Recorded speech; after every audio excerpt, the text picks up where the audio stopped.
Seja bem-vindo. Boa tarde a todos. Eu sou a professora Márcia Valéria, sejam bem-vindos ao segundo ciclo de palestras, ciclo internacional de palestras do Museu Arquidiocesano de Arte Sacra do Rio de Janeiro, o projeto de extensão Igrejas Históricas, que eu coordeno na Unirio, traz hoje mais um dia de palestras, mais um dia em que nós vamos ter uma conversa sobre arte sacra, a história do Rio de Janeiro. Então, sejam muito bem-vindos e um bom trabalho para todos nós. Passo a palavra agora à professora e museóloga Fátima Caraza. Fátima, boa tarde. Boa tarde a todos, sejam bem-vindos. Em nome do Museu Arquidiocesano de Arte Sacra, nossos diretores, o cônego Cláudio dos Santos e o padre Wanderson, e também a museóloga Marli Martins aqui presente.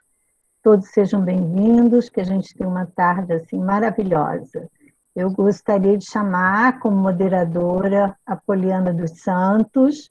Ela é museóloga pela Unirio, mestre em Museologia e Patrimônio pela Unirio MASH e doutoranda em Museologia e Patrimônio também pela Unirio MASH. Ela possui curso de Iconografia e Iconologia pela PUC-Rio e curso técnico de Conservação e Preservação e Restauro de Pinturas pela Faculdade São Bento do Rio de Janeiro. Seja bem-vinda, Poliana. Obrigada, professora Fátima. Parabéns, primeiramente. Eu fico muito feliz de ver o trabalho continuando, porque eu sou das primeiras turmas da Márcia do projeto de pesquisa. Então, é legal ver que o trabalho continua. Primeiro, para todas, eu vou fazer 2 perguntas para todas. Aí vocês podem anotar, se quiser. Aí, da Tamires, que eu vou falar um pouquinho mais, porque um pouco, a Márcia ela fez um lance muito engraçado, né? Que todo mundo salpica nos assuntos que eu falo, então fica um pouco até mais fácil para mim ou ajudar, ou atrapalhar, ou dar aquela espetada para ir mais para frente, para ver outras coisas. Primeiro para todas, além dos parabéns, é claro, como é que é a experiência do projeto na formação de vocês na graduação? E para os que já estão com as pesquisas, né, mais adiantadas, eu quero, como vocês lembram, né, o que foi que chamou a atenção de vocês para começar a pesquisar esse assunto? O que levou vocês? Vou olhar isso aqui. Nossa, eu quero pesquisar isso aqui. Quando é que trocou a chavinha? Trabalho das meninas da Santa Cruz Militares, como eu já falei, é coraçãozinho, porque é do meu projeto de mestrado. A Gisele, ela toca, né? Ela fala um pouquinho da São Francisco de Paulo também, porque era uma idealização do doutorado na EBA. E a Tamires, ela fala um pouco, né? Toca um pouco, vamos dizer assim, no que eu vou falar no doutorado em museologia, que é uma coisa que eu ia falar para você. Seu trabalho é muito importante para a comunidade compreender. Você tem que, vamos assim, fazer um trabalho de educação patrimonial com o teu trabalho, porque o teu trabalho vai ser muito importante para a comunidade compreender o quanto é importante aquilo ali estar preservado, conservado, a área ser tombada. Exemplos que eu te dou para você dar uma olhada no trabalho da pessoa, ler o trabalho, né, do doutorado eu acho que ainda não está, mas do mestrado eu sei que está no programa de museologia, é o do Júlio Dantas, que ele é lá de Paraty, e lá o Museu de Arte Sacra é a igreja matriz, e ao mesmo tempo que ele é museu, que ele tem um acervo, que você tem uma exposição, ele continua servindo a comunidade como lugar de oração. Então, você tem essas 2 vertentes no mesmo espaço. Então, é legal observar isso. Uma coisa também que eu estava até falando com a Márcia aqui pelo WhatsApp, eu lembro muito a questão, não aqui no Brasil, porque os museus casas não funcionam como casas mais, mas só como museu, mas lá fora, principalmente na Inglaterra, tem muito lugar que é uma casa, mas ela é musealizada. Então, que você faz uma contratação com o governo e por mês ela tem que ficar aberta um determinado período para o público. Mas ela continua sendo a sua casa, você continua utilizando a casa, que é a questão, né, da igreja. A gente musealiza a igreja, ela vai se tornar um museu? Vai, mas ela vai continuar tendo o seu uso pleno. Então, são relações que você tem que dar uma olhadinha também na Maria Isabel Roque, que é autora portuguesa, que ela fala um pouco dessa questão lá em Portugal, mas sempre a gente tem algum exemplo para a gente vai aproximar mais. E também é mais fácil para a gente obter leitura. São essas duas perguntas, agora vocês podem responder na ordem de apresentação, né, Catarina e a Giovana, e depois assim por diante. Obrigada, meninas, mais uma vez.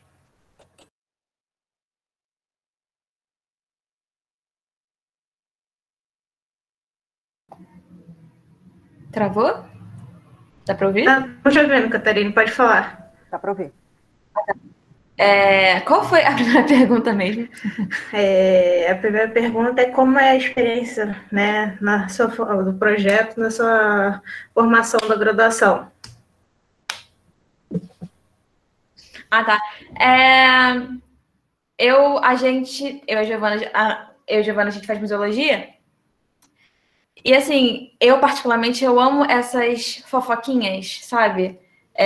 Que ele usou uma coisa falsa para imitar mármore. Eu acho isso tão incrível. Tipo, a gente de longe nunca vai saber, quem passa ali em frente nunca vai saber. E a gente sabe desses segredinhos, desses detalhes. É uma das minhas partes preferidas e que me chama muita atenção, assim. Isso responde também a segunda pergunta, que eu acho que é isso que me motiva, sabe? A ficar sabendo qual corpo estava enterrado. Acho tão interessante essas nuances que ninguém que entra ali vai saber que ali, tipo, já tiveram corpos enterrados, um incêndio, que a Princesa Isabel já entrou ali, Dom Pedro, Dom João. Acho tão interessante isso, assim. É o que eu mais gosto. Curiosidade do processo. Desculpa, Giovana. Pode falar. Eu também, com uma motivação muito parecida, mesmo antes de entrar na faculdade, eu sempre quis ir pelo lado da pesquisa. Eu sempre me interessei em pesquisa. Então, quando surgiu a oportunidade, eu vi o projeto de pesquisa em arte sacra, que é uma coisa que eu sempre me interessei também, eu fiquei muito animada, eu entrei no projeto, eu estou até hoje animada com o projeto. Eu amo pesquisar essas coisas, eu amo fazer parte de uma pesquisa importante, sabe? Porque tem que ter alguém para ver a história, ver o acervo da igreja, divulgar para a sociedade tudo aquilo que aconteceu. Não pode ficar escondido, tem que essas coisas, e eu gosto muito de fazer parte disso, eu gosto de saber que cada coisa dentro daquela igreja tem uma história. Aquela igreja só não está ali, tem muita história por trás daquela igreja. E eu gosto muito de saber que eu sou uma das pessoas que está lá pesquisando essa igreja e está lá divulgando o que já aconteceu lá, divulgando a importância do acervo, os eventos que aconteceram lá. É uma igreja de grande importância, sabe? Então, eu fico muito feliz de fazer parte disso e o projeto só com certeza que pesquisa é o que eu quero para minha vida. E a Márcia Perfeita ajuda a gente, maravilhosa. Tem muita paciência com a gente. Orientadora para a vida inteira. E ela não fica pressionando, sabe? Ela deixa a gente fazer no nosso tempo como a gente quer. Isso ajuda tanto. Ajuda muito. Eu me sinto muito confortável nesse projeto, muito. Perfeitona. Que bom. Miriam, só um instantinho, só para terminar a Gisele e a Tamires, aí eu já passo para você a palavra. Gisele, pode responder, por favor. Então, eu estou no projeto desde 2019. Inicialmente eu fui mediadora, mas desde o início eu estou perturbando a Márcia para me dar uma pesquisa. Só que na época ela tinha dado uma parada com as pesquisas e aí ela voltou na pandemia. Aí eu falei, quero, óbvio. E aí ela me disse que ela queria saber a história desse quadro, desse Marciano. Me ofereceu esse tema e eu aceitei na hora, porque eu sempre tive muita vontade de fazer uma pesquisa em História da Arte. E foi a primeira oportunidade que eu recebi. Eu queria comentar também que a Márcia é a professora que está de braços abertos para todo mundo que quer pesquisar no curso. Todo mundo já passou pelo projeto dela. Todo mundo que eu conheço. E a pesquisa me ensinou a mexer na hemeroteca, que é uma coisa que eu faço agora todo dia praticamente. Na verdade, foi a Márcia que me ensinou no telefone. E isso me ensinou muito. Eu, hoje em dia, faço outras pesquisas também. E eu descobri que é isso que eu quero, como a Giovana disse. Eu pretendo continuar pesquisando. E acho que é isso. Eu também gosto muito, como a Catarine disse, de saber as fofocas históricas. De pegar os jornais antigos e ver o que acontecia naquela época, ver os anúncios. Eu me perdia. Eu tinha que procurar as ocorrências, mas eu acabava vendo tudo, menos as ocorrências. Eu acho que é isso. A Márcia ensinou a gente a gostar das fofocas históricas. Sim. Tamires, pode responder. Claro, então, eu comecei com o projeto da Márcia em 2017, eu sempre entrei na faculdade como pesquisadora.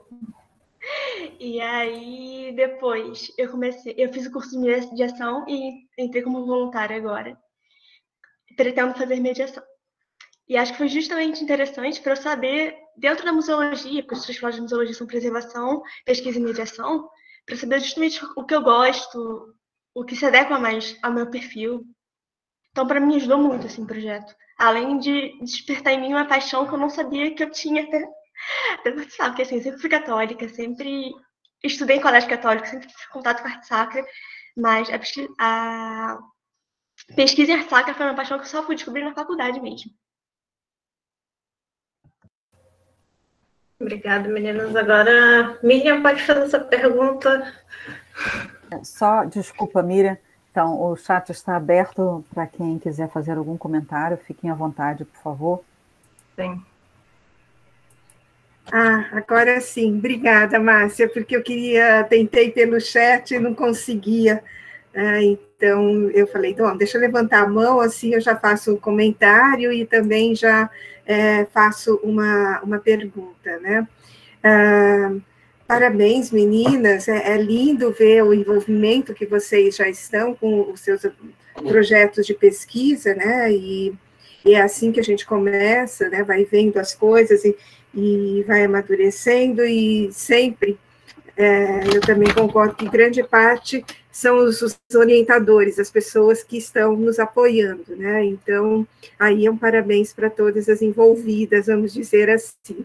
Mas esse vigor, esse interesse de vocês é contagiante, né? E como eu disse lá no começo, foi muito importante. O que me chamou a atenção desse trabalho com a hemeroteca é que vocês não se debruçaram especificamente sobre, vamos dizer, as coisas mais antigas. Vocês já têm isso com vários pesquisadores fazendo, consolidado, e vocês foram olhar para o que transformou, para deixar essa igreja como a gente está vendo hoje. E eu nunca tinha pensado nas hemerotecas. A gente fala, às vezes, pensa nas hemerotecas, mas nunca vai a fundo. Então, achei muito legal que aí fica mais claro também a gente entender por que elas se transformaram, né? Esse diálogo com o tempo que cada igreja teve, né? Então, foi muito bonito, muito interessante saber dessas descobertas através das notícias de jornais, e tão bem aplicadas, né? Porque uma coisa é você elencar as notícias que falam de uma igreja no jornal, e outra coisa é fazer o que vocês estão fazendo, que é interpretar essas notícias, o que de fato foi decorrente delas. E aí eu gostaria de fazer um último comentário, mais para a Tamires, porque ela tocou numa importante questão, que é a da musealização e da proteção. Eu tenho evitado ultimamente, é uma coisa minha, né, não usar primeiro mais a palavra tombamento. Eu acho que remete a uma ideia, a gente primeiro, uma ideia colonial, porque era na Torre do Tombo que se registrava tudo do Brasil. Então, para mim, eu quero eliminar essa ideia dessa relação de colônia, né, por mais respeito que eu tenha a Portugal, não dá para desvincular a nossa história, mas acho que a gente tem... E também porque a palavra tombo, na nossa língua, ela tem esse sentido de uma coisa que caiu, que foi para o chão, né? Então, eu acho que a questão é preservação mesmo, é uma proteção. Né? Então, eu acho que... E aí, talvez você tenha, Tamires, que trabalhar mais essa ideia de uma proteção.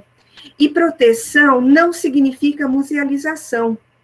A igreja não foi transformada em museu da Igreja Nossa Senhora do Loreto. Ela até pode ter um museu. De repente, se cria lá num espaço um museu, mas a igreja não é museu, a igreja ainda é igreja. E tanto que várias igrejas, várias edificações religiosas no nosso país só estão de pé porque a comunidade ainda as usa, ainda faz sentido, ainda ressoa para aquelas pessoas. Então, eu acho que você tem que ficar muito tranquila, porque a igreja não vai, ela está sendo, é um instrumento de proteção. Eu acho que você pode ficar muito tranquila e você tem que conversar com as pessoas, né, porque é muito bonito, você também tem um envolvimento com a comunidade, porque você é aquela comunidade. E aí, explica para eles, não virou museu. Ninguém vai começar a ir lá só para ir no museu. Vai ser um outro aspecto que vai fazer parte daquela comunidade. Então, e aí eu acho que a igreja, você estava falando, ai, adorei essa expressão loretão, né? Nunca tinha pensado nisso, né? Para o outro espaço da igreja, o loretão. É uma coisa carinhosa, né? Então, eu acho que se, de repente, essa preservação da igreja pode se transformar num exemplo, até para falar da necessidade da preservação do restante. Às vezes, o loretão não vai precisar de um documento oficial do governo do estado ou municipal para preservá-lo, mas se as pessoas entenderem a preservação daquela igreja, elas vão ampliar essa noção para os outros espaços, né? E é isso. Bom, tem uma pergunta ali que eu não vou resistir, eu vou deixar para depois vocês comentarem, mas só vou adiantar, Daniela, que isso depende muito de como que foi, né? Cada processo é um processo. Aí eu acho que é até interessante a Tamires falar para a gente, né? De como que foi. Então é isso, gente. Muito obrigada.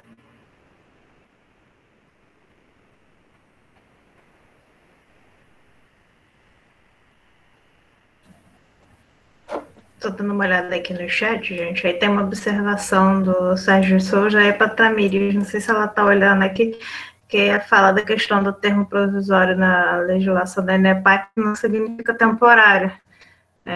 Legalmente, a força do tombamento temporário e do tombamento definitivo é a mesma. E às vezes a gente esquece igual carta patrimonial, a gente tem a carta, tem umas que não são cartas, tem umas que são obrigação, tem outras que não são obrigação, então, às vezes, as entrelinhas da coisa a gente tem que dar uma olhada melhor. Mais algum questionamento? Alguma fala? Professora?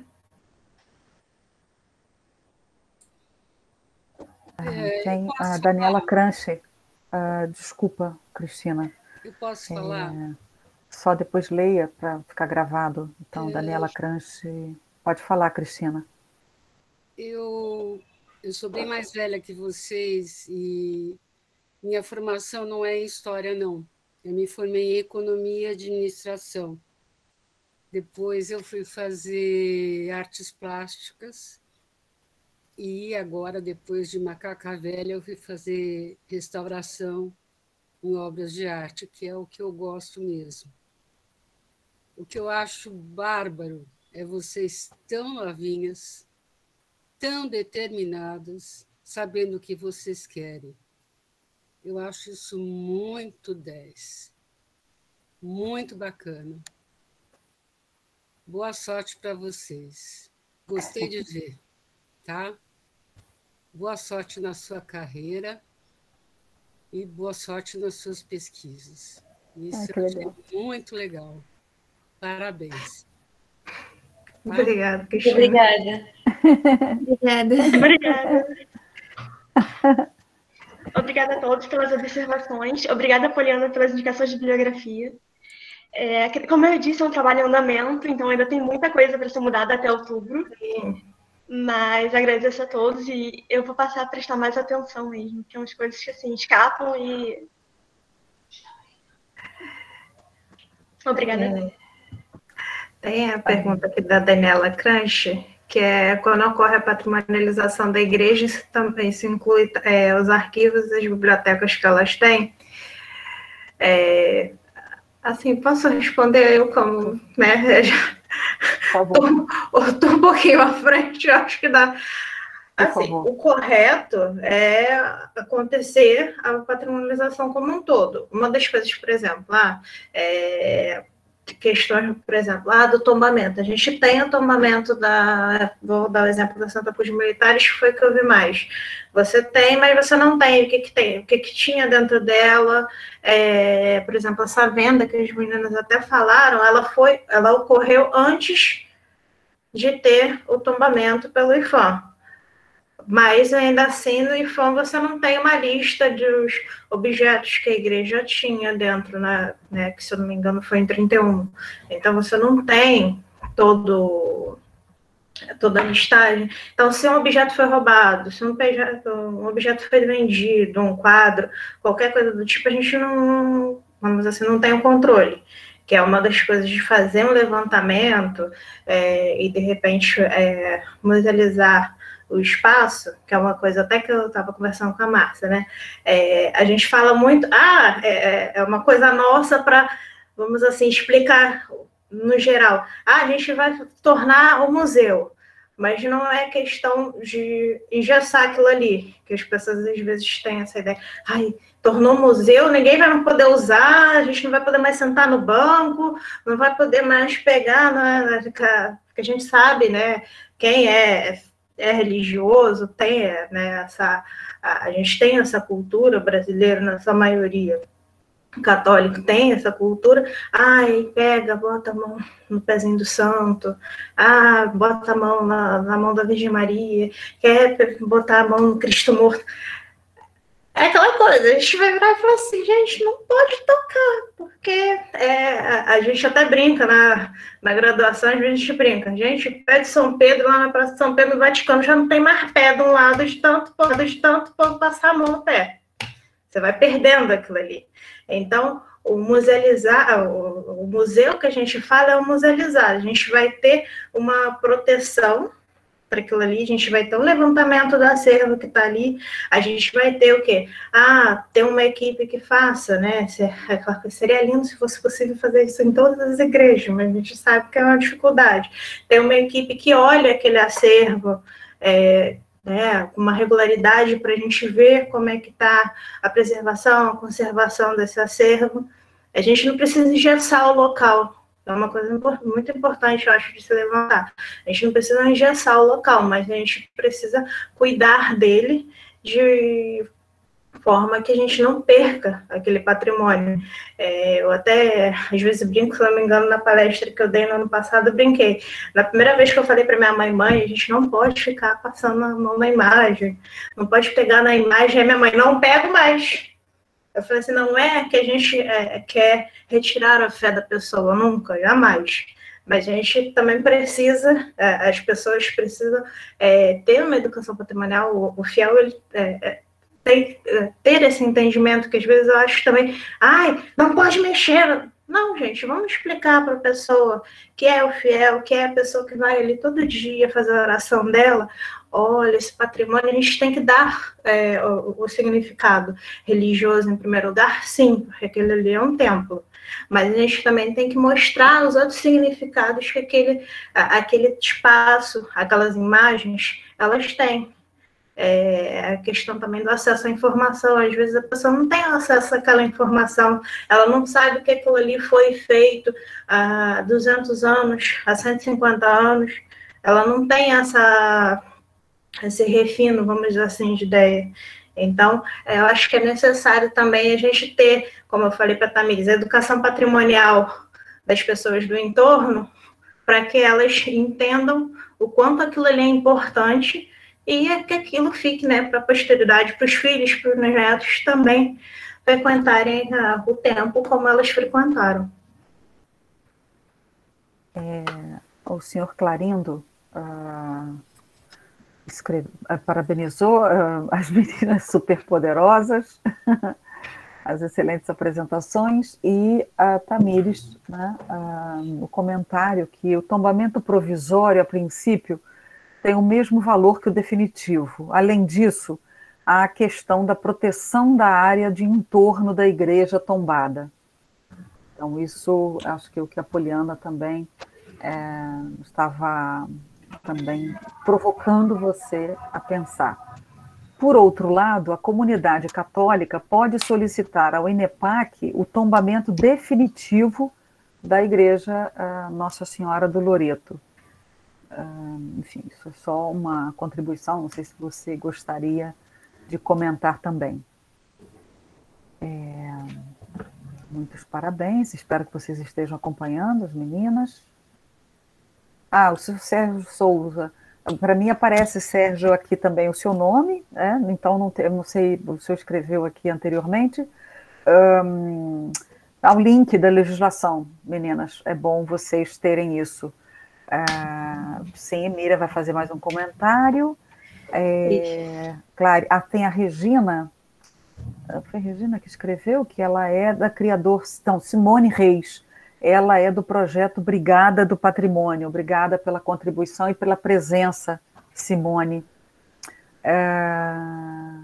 Aqui, bom, antes de ler a Roberta e passar para o senhor Clarindo, então, quando você falava, Poliana, eu lembro de Fátima, se ela quiser também pode falar, o Museu Arquidiocesano de Arte Sacra, né? Então, peças que saíram de determinadas igrejas e que hoje estão musealizadas, mas o devoto não desvincula, né? Então, as duas sempre lembram que é que é a nossa menina dos olhos, né? A imagem de Nossa Senhora da Saúde, que é o fly, né, de divulgação desse ciclo de palestra, né, que muitas vezes elas estão no museu, né, enfim, outrora, né, agora o museu não está aberto à visitação, e as pessoas estavam paradas ali diante daquela imagem, comovidas diante daquela imagem de Nossa Senhora da Saúde, né, então isso é muito comum, né, e por isso que o processo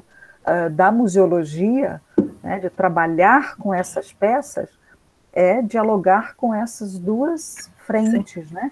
A valorização do patrimônio, mas também levar em consideração a comunidade e aquele espaço religioso, sim. Bom, eu falo um pouquinho disso no mestrado. A moderadora está com a palavra. Não, eu falo um pouquinho desse assunto no mestrado, mas eu não queria entrar demais, porque como é o doutorado, estou guardando para os próximos 3 anos esse assunto, né? Então, mas é um pouco isso. Quando eu fiz o trabalho das obras do Mestre Valentim, eu tive um pouco de cuidado com isso em relação a lembrar que elas são uma peça de arte sacra, elas só têm uma representatividade e as outras coisas também, essas outras camadas que a gente encontra. Lindo. Só dar uma palavrinha, Márcia, sobre esse assunto.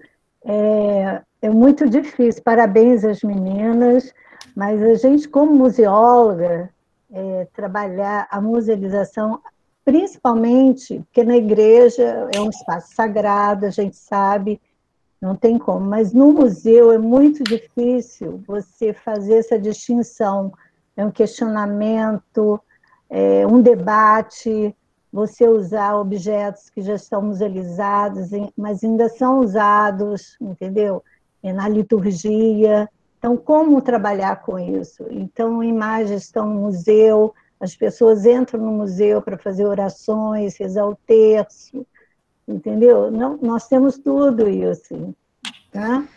Então, na própria igreja fica difícil você até não querer que o fiel toque, ele tem que ter uma intimidade ali com aquela imagem, né?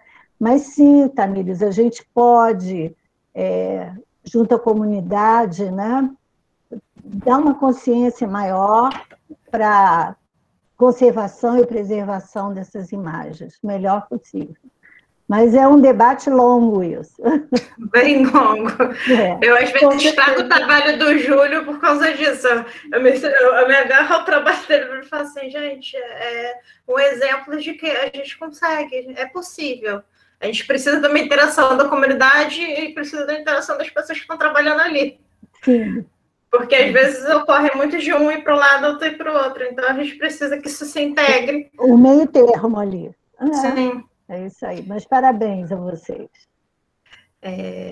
Agora eu vou passar a palavra à Miriam. Não, depois... Desculpa, vamos fazer a ordem. Tá, pode ser. Não tem problema. Acho que Amigos do Patrimônio Cultural levantou a mão primeiro, né? Sim. Era para a professora Miriam. Eu aguardo aqui, meninas. Bom, tudo bem. Eu vou falar, então, para a gente deslanchar. Não era só um comentário a respeito... na verdade, são dois comentários. Primeiro, no Brasil, a gente tem museus casa, sim. Tem, inclusive, o grupo do ICOMOS, bastante ativo, que já realiza anualmente eventos. É que a gente não está muito acostumado. A gente só vê, às vezes, por exemplo, Casa Guilherme de Almeida, São Paulo, é uma casa que era do escritor e que hoje é museu, mas há vários palácios, a maioria dos palácios de governo do nosso país já são musealizados, então, por exemplo, o Palácio Bandeirantes em São Paulo, que é a residência do governador, é um museu também, então eu acho que é um aprendizado que a gente pode ter. E o outro comentário é sobre essa questão, eu tenho dúvidas, Sérgio Souza, a respeito dessa questão do tombamento provisório. Eu fico aí com essas dúvidas, porque nesse nosso país é muito louco, né? Então, a gente já teve tombamentos definitivos do IPHAN e teve destombamento do mesmo bem, né? Então, tem aí, que eu me lembre agora de cabeça, que eu tenho absoluta certeza, é a Igreja de São Gonçalo, de São Paulo, que foi tombada lá nos anos 40, e depois, no começo dos anos 70, foi cancelada, ela foi retirada do livro de inscrição de Monumento Nacional. Então, esse nosso país é doido, e eu acho assim, a gente não pode baixar a guarda. Não é porque ele entrou, foi preservado pelo Estado, pelo município, que dá para a gente falar, não, agora todos os problemas estão resolvidos. Aí a gente tem que manter esse monumento vivo e trabalhar aí com essa conscientização da qual as meninas falaram, de tomar, de acompanhar, de ver como é que está, né? Só um comentário que eu fico preocupada, mesmo no definitivo eu já não tenho mais certeza, se a gente baixar a guarda, eles destroem tudo, né? Então é isso.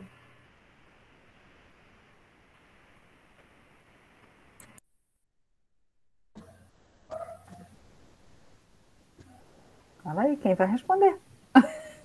Quem vai fazer um comentário? Passamos para o Sérgio? Pode. Não, o primeiro, o Amigos do Patrimônio Cultural na IAPAC. Sim, desculpa. Boa tarde, professora Márcia. Boa tarde, meninas superpoderosas. Parabéns, foram muito bem nas apresentações. Muito bacana. Jovens pesquisadores aqui mostrando talento. Muito legal, reunindo aqui museologia, patrimônio, sacra, isso é muito bom, a gente aprende muito.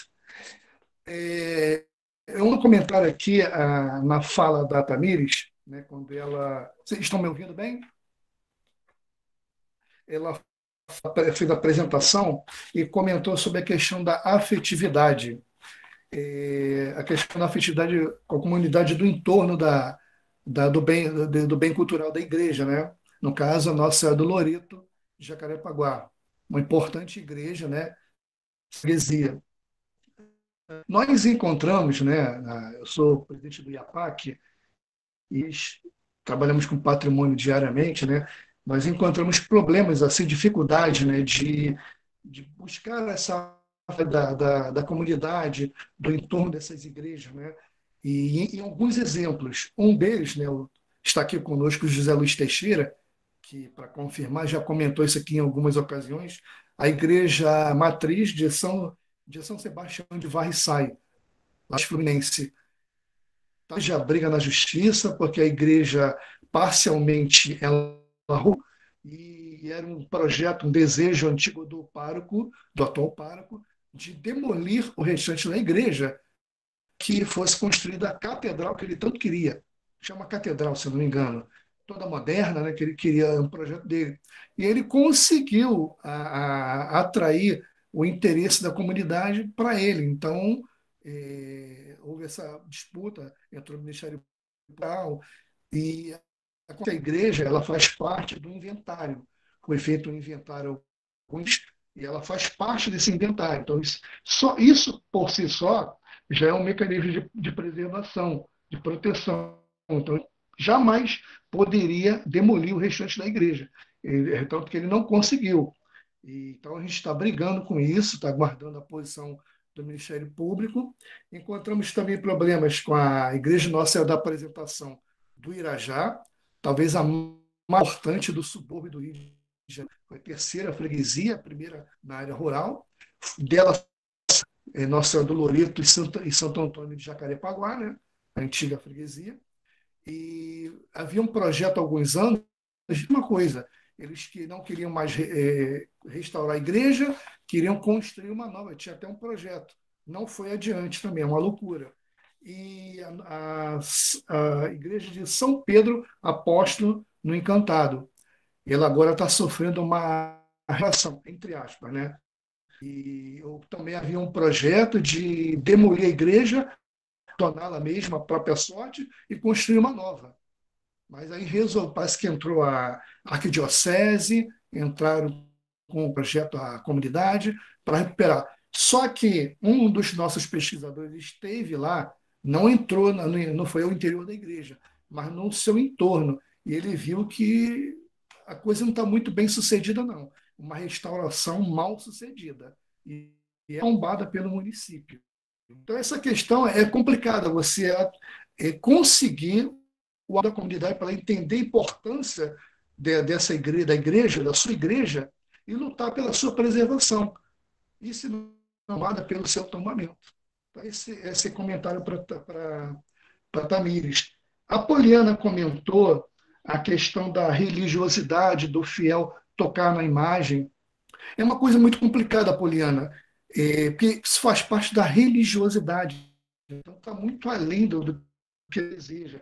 O que pode ser feito, em alguns casos, por exemplo, a imagem ela ser protegida por uma redoma, uma proteção de vidro, o fiel vai lá, toca no vidro, como se estivesse tocando na imagem, para evitar aquele contato, né? Porque é difícil, você está lidando com a questão da religiosidade, aquela afetividade do fiel, do paroquiano com a sua imagem, né? Como tem nas festas, Ciro de Nazaré, entre outras. Obrigado aí pela atenção de vocês e parabéns.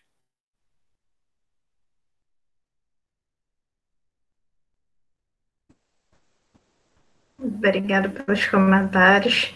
Agradeço também em nome da Tamires, que, né, eu sei que isso é valioso, a gente ter essas outras informações de alguns lugares que a gente não tem tanta intimidade assim. E agora vou passar a palavra para o Sérgio de Souza, depois eu vou ler alguns comentários e perguntas também que estão no chat. Meninos, aconselho vocês darem uma olhadinha também. Sérgio, está com a palavra.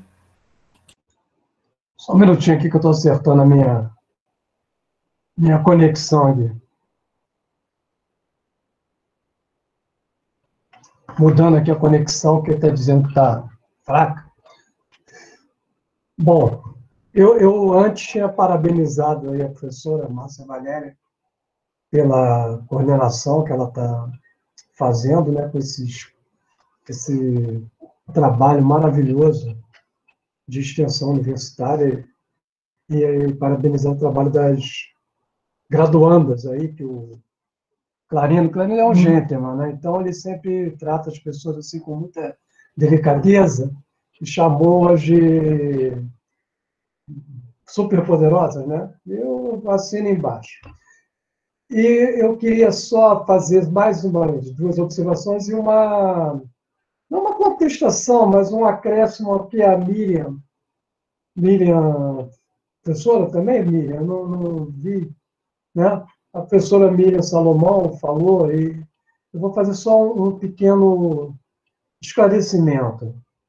Ela citou ali um destombamento, e o colega aqui até citou também o do São Pedro dos Clérigos, aqui da Avenida Presidente Vargas, na antiga Rua do Sabão, e eu citaria naquele mesmo processo a Igreja de São Domingos, e tem outras igrejas que agora me fugiu o nome, e o maior destombamento assim, que eu me lembre, termos qualitativos e quantitativos, é o da cidade de São João Marcos. E eu, claro. Agora, não tem, desculpa, Miriam, mas isso não tem nada a ver com o tombamento ter sido provisório ou definitivo. Como você mesmo falou, e eu aqui acrescento, todas as igrejas foram tombadas, e o São João Marcos também, definitivamente. Então, a questão não é se é provisório ou se é definitivo.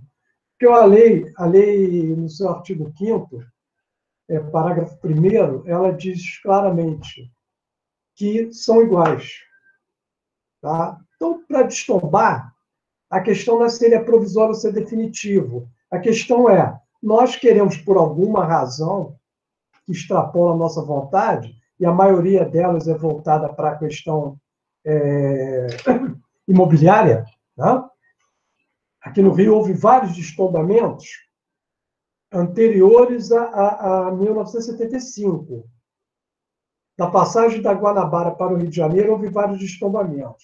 Todos eles por causa da especulação imobiliária.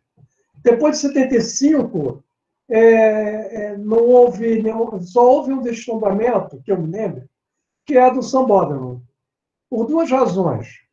Uma também imobiliária, que a Brahma interessava-se em construir um prédio monstruoso no local do prédio da antiga fábrica dela, ao lado do Sambódromo, e que o Conselho Estadual de Tombamento ele anexou esse imóvel ao processo de tombamento como bem,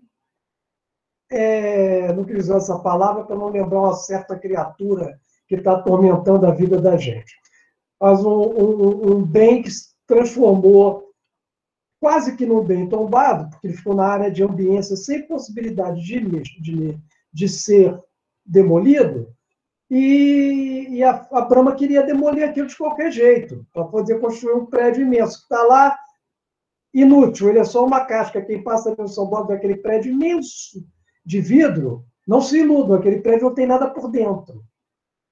Eles concluíram só o prédio por fora, a casca linda, é um prédio moderníssimo, bonitão, para os padrões atuais. Mas ele não tem nada dentro, nada. Não tem uma bica, não tem um piso, não tem revestimento, não tem nada. É só uma estrutura esperando um dia a vida mudar para eles poderem vender ou alugar aquelas coisas. Mas o destombamento foi feito num processo legal, embora para mim criticável, e com toda a aprovação do Oscar Niemeyer, que foi o arquiteto criador do Sambódromo. Então, aquilo ali venderam uma ilusão para o Niemeyer, já com mais de 100 anos, esteve com a gente lá no NEPAC, e eu disse, olha, Niemeyer, você quer fazer o seu projeto como ele era feito originalmente? Lógico que ele queria, evidente. Então nós vamos fazer, aí fizemos destombamento para poder fazer a modificação no Sambódromo. Quem pega uma foto do Sambódromo de 10 anos passados é diferente do Sambódromo atual. E o atual é o projeto original do Niemeyer. Então, como se fosse assim, uma homenagem ao Niemeyer, poxa, o homem tem mais de 100 anos, vamos fazer a grande vontade que ele quis ter, que era ter demolido aquele prédio da Brahma e ter feito o sambódromo como ele planejou. Não foi feito, foram feitos aqueles caixotes, onde ficavam os camarotes, por causa do prédio da Brahma que era atrás. Então, com essa justificativa, destombou-se o sambódromo. Agora, isso demandou a reunião, que não foi uma só, do Conselho Estadual de Tombamento e a sua aprovação, e depois a aprovação do governador. Agora, os outros destombamentos que nós citamos aqui, todos foram feitos na época da ditadura do Vargas. E os outros que eu citei, não citei algum nome, o Elixir Xavier, por exemplo, que era na Rua da Glória ali, e onde depois construíram um prédio que era o Motel Ebony, onde morreu um radialista lá com amantes, foi um caso, né, que ficou assim famoso, porque o camarada morreu com amante lá de tarde. Antes de fazer o programa, ele estava fazendo um outro programa, e ele morreu lá com a mulher, que inclusive era prima dele. Então, isso transformou aquilo numa notícia nacional. E aí veio também junto a questão do destombamento que havia sido feito do Elixir e para construir aquele prédio. Hoje ninguém nem lembra mais disso. Então, os destombamentos que aconteceram no Brasil, vamos dizer assim, foram feitos praticamente todos, eu não me lembro mais de nenhum, por conta da ditadura do Vargas, da ditadura militar ou de grandes obras feitas pela própria ditadura, como, por exemplo, o Itaipu, que acabou com uma das maravilhas do mundo, que eram as 7 quedas. Então, também ninguém mais lembra disso, das 7 quedas. Todo mundo fala das cataratas do Iguaçu, as 7 quedas eram consideradas uma maravilha do mundo. E foi também destruída para poder fazer o lago de Itaipu. A barragem de Itaipu fez o lago e o lago cobriu as cataratas.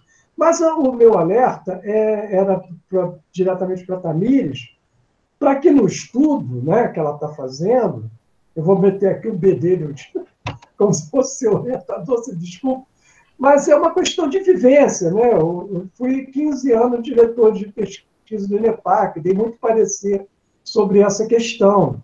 Então, a questão é, o destombamento, ele hoje, nós não estamos numa ditadura, tá? Supõe-se, né? Então, nós não estamos numa ditadura. Então, o que acontece? Para fazer um destombamento é um processo legal muito grande. Agora, vou explicar aqui, que a gente não escreve isso, entendeu? E quando a gente está no cargo, eu vou fechar agora, quando a gente está no cargo, a gente também não fala muito sobre isso, mas, na realidade, a lei ela é muito sábia.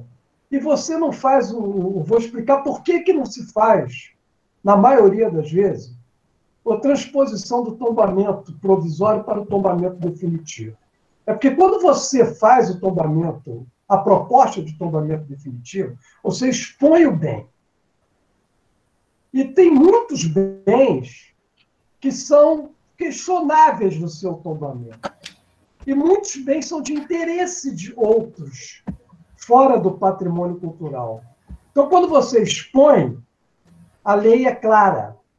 Se o governador não aprovar o destombamento, o bem está automaticamente destombado.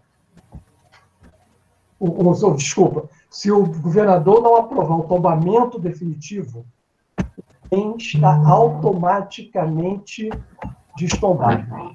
É isso que muita gente nesse Rio de Janeiro, e acho que pelo Brasil afora, desejam, que se abra um processo de tombamento definitivo, porque se ele não for aprovado, o bem está destombado automaticamente. Então, tem essa questão política que é muito importante. Destombar o bem é muito difícil. De 75 até hoje, desde a criação do INEPAC, não tem um bem destombado. Foi destombado o sambódromo por essa questão que eu expliquei agora. Tá? Então, isso é uma questão muito polêmica. Em termos de lei, enquanto a gente respeita a lei, tanto faz ser provisório quanto definitivo. No caso, como todos os outros destombamentos que foram feitos aí, São João Marcos, São Pedro dos Clérigos, São Domingos e outros, tudo foi na época da ditadura. Ou seja, o presidente, que é um ditador, não respeita a lei, faz um decreto e acabou, pronto. E não tem Ministério Público nem Supremo Tribunal Federal para dizer que não. Hoje nós temos isso. Como o Clarindo falou, eles querem derrubar a igreja lá em Varriçai, mas essa igreja está no inventário que o INEPAC promoveu e que o Ministério Público está usando isso como... Está lá na Constituição. O inventariado tem o mesmo peso do tombado, está protegido. Então, é a nossa garantia. Agora, Miriam, se vão passar por cima das nossas garantias, aí, infelizmente, a gente virou um país sem leis, né? Porque as leis são pouco respeitadas. Desculpa que eu me alonguei, mas... Tá? Tudo bem, Sérgio.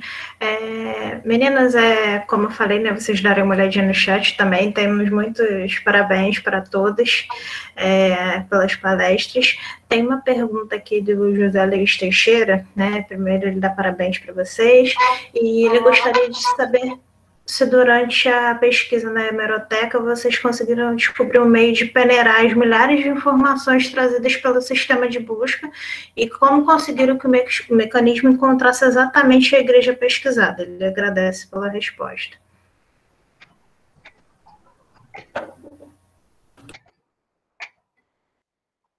A Márcia ensinou a gente a pesquisar certinho.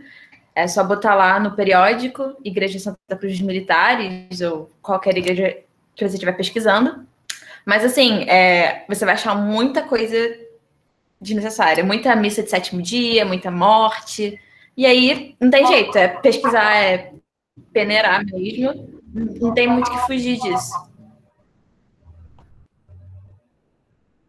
Mas, até para peneirar, a Márcia ajudou bastante a gente a escolher o que realmente ia ser de grande para pesquisa, como interpretar as ocorrências. Claro, tipo, para a nossa igreja, a Igreja Santa Cruz dos Militares, entre aspas, a gente conseguiu achar as ocorrências, e no ocorrência até achar alguma que fosse de grande importância, alguma que fosse fazer alguma diferença na pesquisa, mas até as missas e não importam, não é que não importam, é que não fazem tanto impacto assim, as missas comuns, elas querem dizer alguma coisa.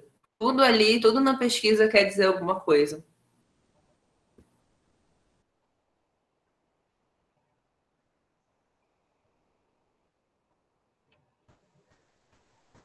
Tamir e Gisele, querem acrescentar mais alguma coisa? Eu não pesquisei por uma igreja em específico, eu pesquisei pelo nome do marciano, eu coloquei o nome inteiro, e eu vi as ocorrências de mais de 50 décadas, acredito. E também tinha muita coisa desnecessária, muita notícia de eventos em que ele esteve presente, mas o nome dele era em uma lista com 200, e eu tive que pular bastante coisa. Isso é o que leva mais tempo, peneirar as informações que são importantes. Mas de resto é fácil encontrar porque a hemeroteca já reúne todos os resultados que vêm com o título.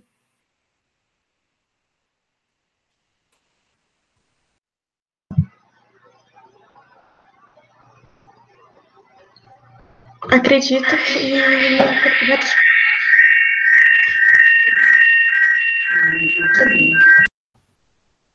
Tem que desligar aí o outro som, Tamir.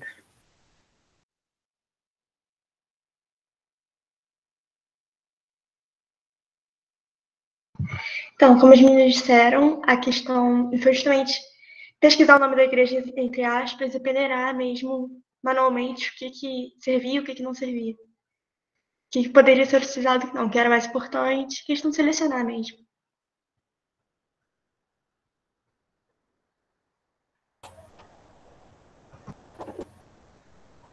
Obrigada, meninas. Aí o Espinto, né, deu o exemplo da Igreja do São Pedro dos Clérigos, né, que ela foi estombada, derrubada, né, para a construção do presidente Vargas.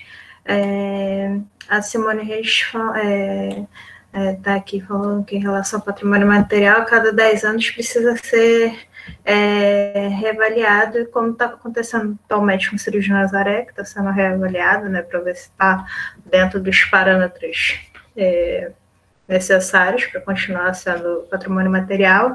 E ela, né, perguntou quanto ao material se existem outros parâmetros. Eu, pelo menos, não sei. Se alguém tiver a informação, pode abrir o microfone se quiser responder.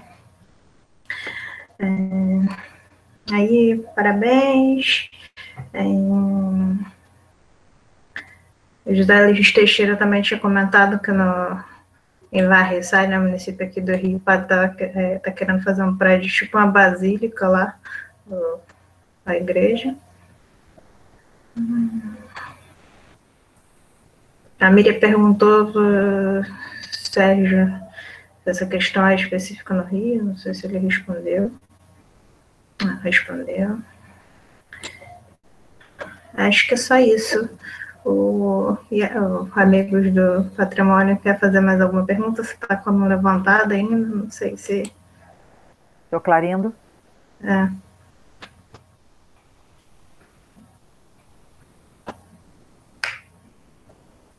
Acho que já estava da outra vez.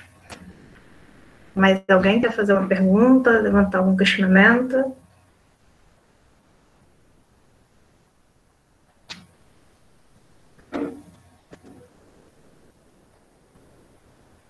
Acho que não. Professora, com a palavra. Sérgio,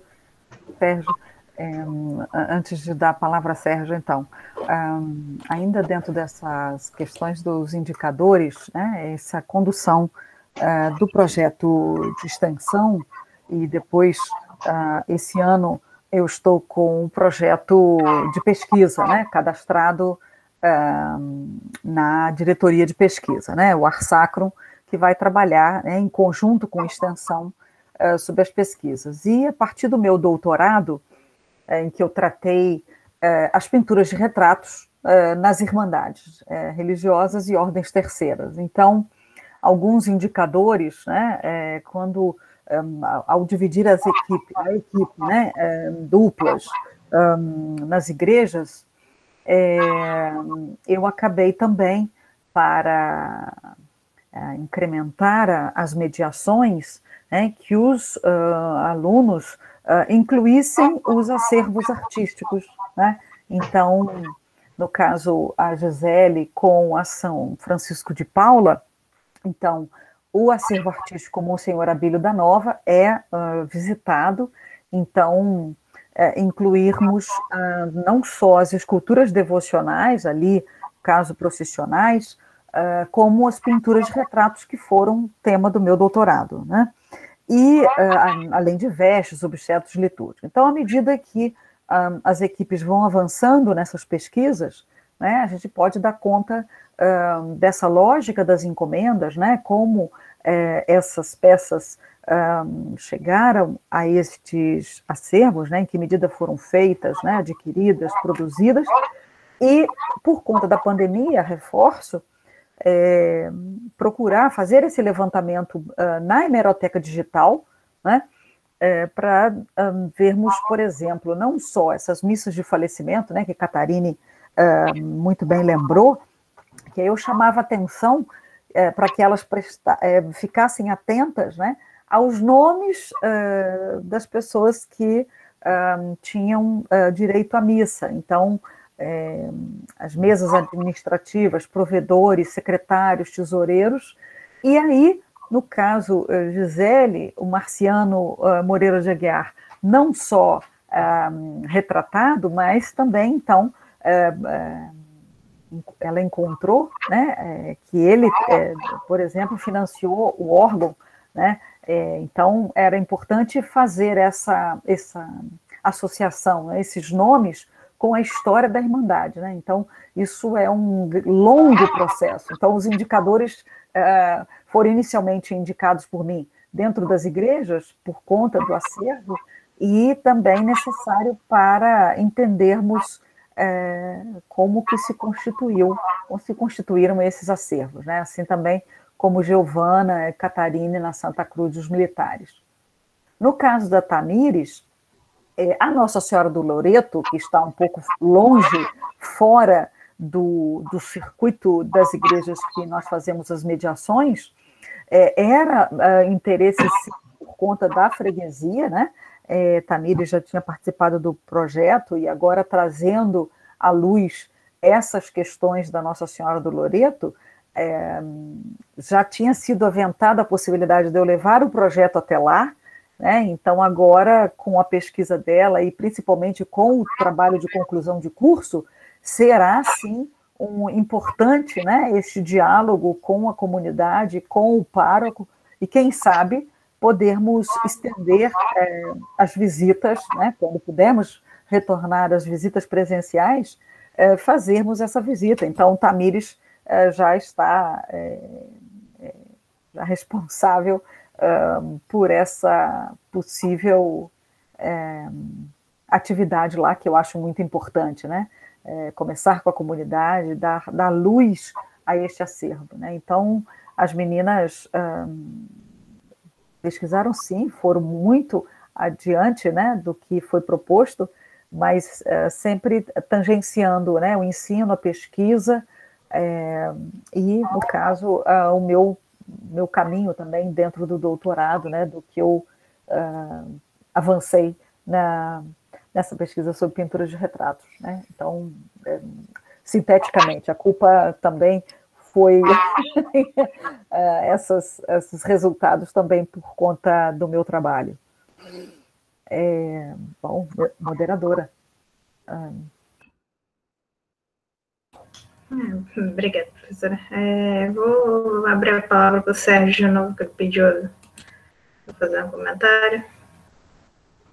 Desculpa. Só para esclarecer também, se alguém precisar de alguma coisa, assim, além de a gente puder ajudar, porque as meninas estão aí estudando, fazendo suas teses, suas dissertações, eu estou disponível aqui, não tem nenhum problema para entrar em contato comigo, eu estou lá no INEPAC, mas tem muita informação também, posso fazer uma ajuda, fica disponível, botar meu e-mail aí, quem quiser. Se tiver algum problema, pode entrar em contato. Tá?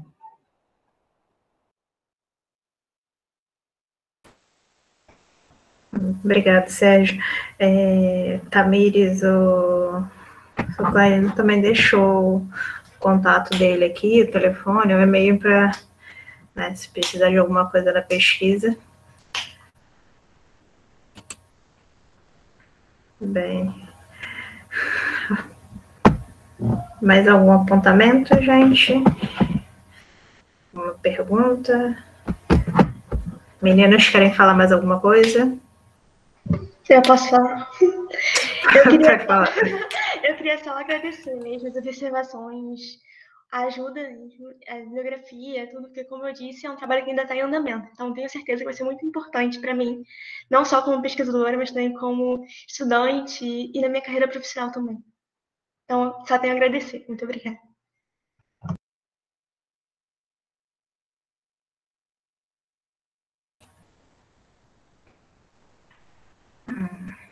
Entrou agora o professor Eduardo Duarte. Sim, Sérgio deixou agora o seu e-mail. Faltava o complemento.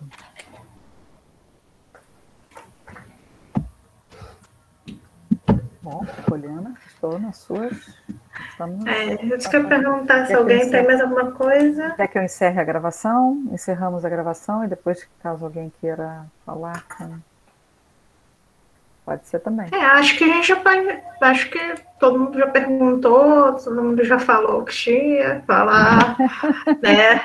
Ao vivo. As figurinhas já foram trocadas.